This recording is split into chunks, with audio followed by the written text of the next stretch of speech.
Hello दोस्तों, welcome to my channel. अगर आप सोचते हो कि स्टॉक मार्केट में आप वॉल स्ट्रीट के एनालिस्ट को कभी बीट नहीं कर सकते और वो आपसे बहुत ज्यादा पढ़े लिखे होते हैं और उनकी डिसीजन मेकिंग कैपेबिलिटी आपसे बहुत अच्छी होती है, तो पीटर लिंच के हिसाब से आप गलत सोचते हो, क्योंकि कॉमन इन्वेस्टर वॉल स्ट्रीट के एनालिस्ट से अच्छा स्टॉक मार्केट में परफॉर्म कर सकता है। तो आज हम पीटर लिंच के one up on wall street के बुक से 5 इंपॉर्टेंट पॉइंट्स डिस्कस करेंगे। तो फर्स्ट पॉइंट है वॉल स्ट्रीट ऑक्सीमोरॉन। तो समझ लो कि वॉल स्ट्रीट के जो एनालिस्ट रहते हैं उनके पास एक फंड रहता है। ये फंड रहता है उनके क्लाइंट का। ये फंड $500 मिलियन से $1 बिलियन तक या फिर उससे ज्यादा हो सकता है। तो उनके पास ये फंड इन्वेस्ट करने के लिए बहुत से रेस्ट्रिक्शन रहते हैं। तो उनका फर्स्ट रेस्ट्रिक्शन रहता है कि वो कोई भी स्टॉक में इन्वेस्ट नहीं कर सकते। अगर कंपनी का मार्केट कैपिटल $100 मिलियन से कम है तो वो उस कंपनी में इन्वेस्ट नहीं कर सकते। लेकिन जो कॉमन इन्वेस्टर रहता है वो कोई भी कंपनी में इन्वेस्ट कर सकता है। सेकंड, उन पे रेस्ट्रिक्शन रहता है कि उनका जो फंड रहता है वो फंड ईयरली एटलीस्ट 10 to 15% से ग्रो करना पड़ता है। लेकिन जो कॉमन इन्वेस्टर रहता है उनके पास वैसे रेस्ट्रिक्शन नहीं रहते। डेफिनेटली कॉमन इन्वेस्टर को भी उसका फंड ग्रो करना रहता है, लेकिन उसके पास एक ऐसे प्रेशर नहीं रहता। थर्ड पॉइंट इज कि फंड मैनेजर को उसके क्लाइंट को कन्विंस करना पड़ता है कि ये स्टॉक अगर वो चुन रहे हैं तो वो स्टॉक क्यों अच्छा है। लेकिन कॉमन इन्वेस्टर का पैसा उनका खुद का होता है, तो उनको किसी को कन्विंस करने की जरूरत नहीं होती। And the fourth point is wall street के फंड मैनेजर किसी भी एक स्टॉक में more than 5% fund amount invest नहीं कर सकते। लेकिन कॉमन इन्वेस्टर अगर उनको स्टॉक अच्छा लगे तो वो अपने पोर्टफोलियो का 10-20% अमाउंट एक स्टॉक में लगा सकता है। तो इसीलिए पीटर लिंच कहते हैं कि इंडिविजुअल इन्वेस्टर वॉल स्ट्रीट के फंड मैनेजर से भी ज्यादा अच्छा परफॉर्म कर सकते हैं, क्योंकि उनपे ज्यादा रेस्ट्रिक्शन नहीं रहते हैं। सेकंड पॉइंट है पिकिंग विनर्स। तो पीटर लिंच कहते हैं क्या आपका कोई फेवरेट क्लोथ स्टोर है, या फिर कोई फूड चेन आपको अच्छी लगती है, या फिर आपके कपड़े का कोई ब्रांड आपको अच्छा लगता है, या फिर कोई गेम खेलना आपको अच्छा लगता है, तो ये इन्फॉर्मेशन वॉल स्ट्रीट एनालिस्ट से पहले आपके पास होती है। तो पीटर लिंच कहते हैं इस इन्फॉर्मेशन से आप जब कंपनी अर्ली स्टेज में हो तभी आप उसमें इन्वेस्ट कर सकते हो। ये इन्फॉर्मेशन वॉल स्ट्रीट के एनालिस्ट के पास बहुत देर से चली जाती है। मतलब लेट्स से अमेजोन की डिलीवरी सर्विस आपको अच्छी लगती है, या फिर एप्पल का आईफोन आपको अच्छा लगता है, तो ये इन्फॉर्मेशन आपके पास पहले होती है। उसके बाद कुछ सालों के बाद या फिर कुछ महीनों के बाद वो इन्फॉर्मेशन वॉल स्ट्रीट के एनालिस्ट के पास जाती है। तो इसके लिए वॉल स्ट्रीट के एनालिस्ट से पहले आपको उस स्टॉक के बारे में पता होता है। तो अब तीसरा पॉइंट देखते हैं। तो पीटर लिंच कहते हैं कि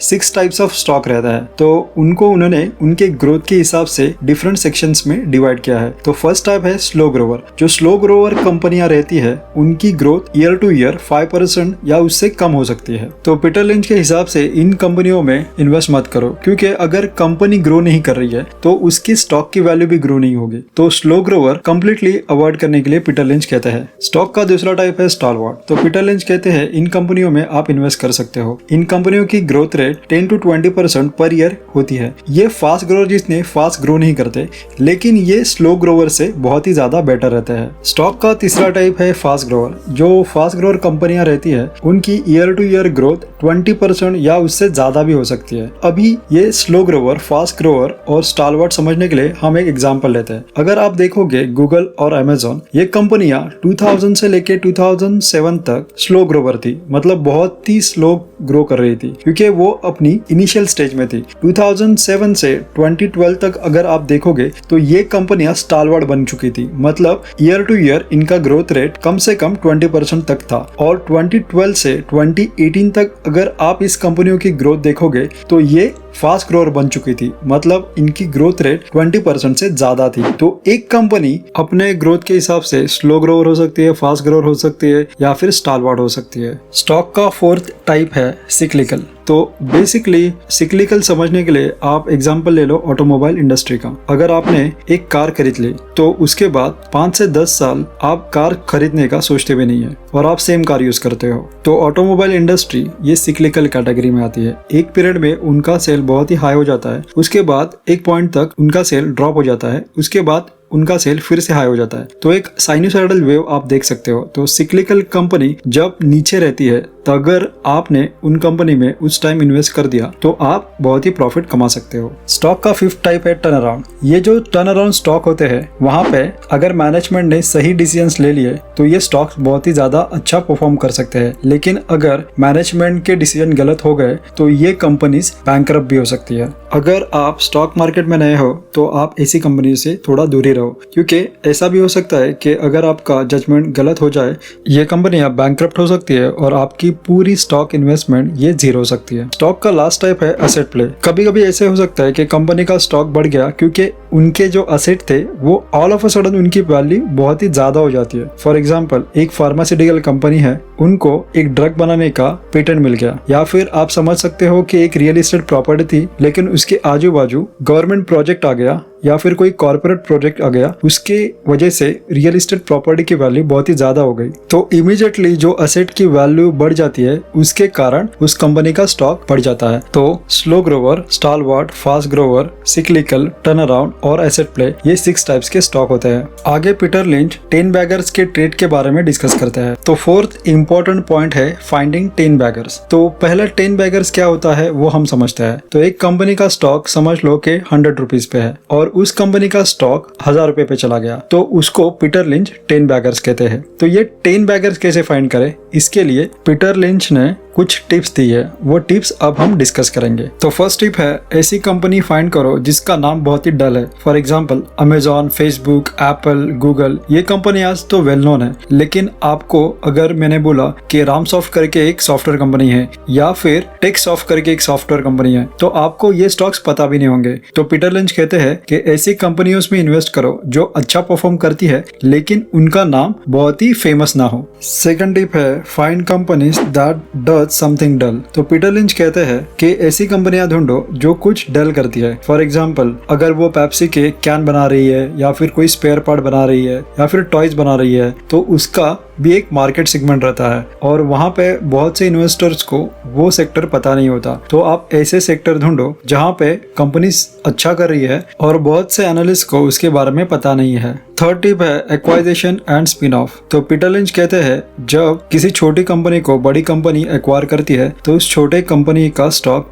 रातों रात बढ़ जाता है। तो अगर आपके पास कोई ऐसी इंफॉर्मेशन हो तो वो इंफॉर्मेशन यूज करके आप उस कंपनीज में इन्वेस्ट कर सकते हो। फोर्थ टिप है इंस्टीट्यूशनल ओनरशिप। तो पीटर लिंच कहते हैं स्टॉक में इंस्टीट्यूशनल ओनरशिप जितनी कम हो उस स्टॉक के लिए वो अच्छा रहता है। फिफ्थ टिप है there is something depressing about it. तो पीटर लिंच कहते हैं अगर कोई कंपनी फ्यूनरल सर्विसेज ऑफर कर रही है या फिर sewage water treatment plant operate कर रही है, ये बहुत डिप्रेसिंग बिजनेस रहते हैं और ज्यादातर एनालिस्ट इस बिजनेसेस में इन्वेस्ट नहीं करते हैं। अगर ये कंपनीज अच्छा कर रही है तो आप उन कंपनीज में भी इन्वेस्ट करने का सोच सकते हो। सिक्स्थ टिप है इट गॉट अ नीश। तो पीटर लिंच कहते हैं कि ऐसी कंपनियां ढूंढो जो अपने सेक्टर में पायोनियर हो और उनके प्रोडक्ट कस्टमर को बहुत ज्यादा अच्छे लगते हैं। इसका मतलब है हमें पता है कि फेसबुक या फिर एप्पल या फिर फिटबिट किस चीजों के लिए फेमस है और इस कंपनीज में जब यूजर्स बढ़ते हैं तो प्रोडक्ट का सेल बढ़ता है, प्रोडक्ट का सेल बढ़ता है तो रेवेन्यू बढ़ता है और रेवेन्यू बढ़ता है तो स्टॉक वैल्यू भी बढ़ जाती है। सेवंथ टिप है रिकरिंग रेवेन्यू।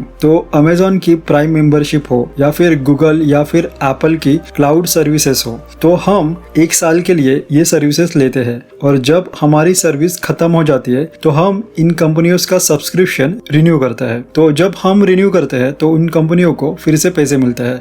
तो ऐसे कंपनीज में इन्वेस्ट करो जहां पे कस्टमर बार बार वो प्रोडक्ट खरीदने में इंटरेस्टेड होता है। और लास्ट टिप है इनसाइडर बाइंग और companies buying back the shares. तो अगर कंपनी अपने खुद के कंपनी के शेयर्स बाय बैक कर रही है या फिर जो कंपनीज के फाउंडर मेंबर रहते हैं वो अगर बाय बैक कर रहे हैं तो डेफिनेटली वो एक्सपेक्ट करते हैं कि कंपनी फ्यूचर में अच्छा परफॉर्म करेंगी। तो जब इनसाइडर या फिर कंपनी बाय बैक शेयर करती है तब आप उस कंपनीज में इन्वेस्ट करो। आगे पीटर लिंच बताते हैं कि कौन सी कंपनी में इन्वेस्ट नहीं करना चाहिए। तो पीटर लिंच कहते हैं कि नेक्स्ट बिग थिंग या नेक्स्ट हॉट इंडस्ट्री उनमें इन्वेस्ट ना करो। आपको ईयर 2000 का .com बबल तो पता ही होगा, वहाँ पे याहू का स्टॉक बहुत ही ऊपर चला गया था। लेकिन अगर आज के तारीख में आप याहू का स्टॉक देखोगे तो आपको पता ही चलेगा कि याहू का स्टॉक कहाँ पे है। पीटर लिंच कहते हैं कि डाइवर्सिफिकेशन के नाम पे अगर लेट्स से कोई कंपनी एक इरिलेवेंट कंपनी को एक्वायर कर रही है तो उस कंपनी के स्टॉक्स मत ले लो। फॉर एग्जाम्पल, अगर फेसबुक ने कल उसने एक T company, coffee company acquire कर ली तो उस कंपनी का स्टॉक नीचे चला जाएगा। तो जब इरिलेवेंट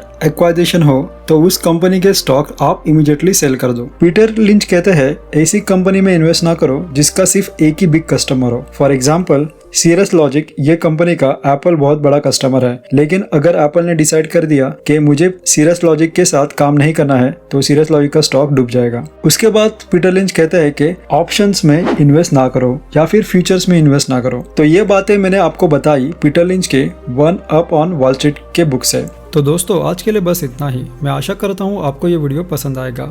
ये वीडियो अपने फ्रेंड के साथ शेयर कीजिए जिससे उनको भी ये कंसेप्ट समझने में आसानी होगी। आपके कोई सुझाव होंगे तो हमें कमेंट करके ज़रूर बताइए। प्लीज़ चैनल को सब्सक्राइब कीजिए और हमें सपोर्ट कीजिए। ये वीडियो देखने के लिए धन्यवाद। फिर मिलते हैं नेक्स्ट चैप्टर में। Keep rocking and thanks for supporting.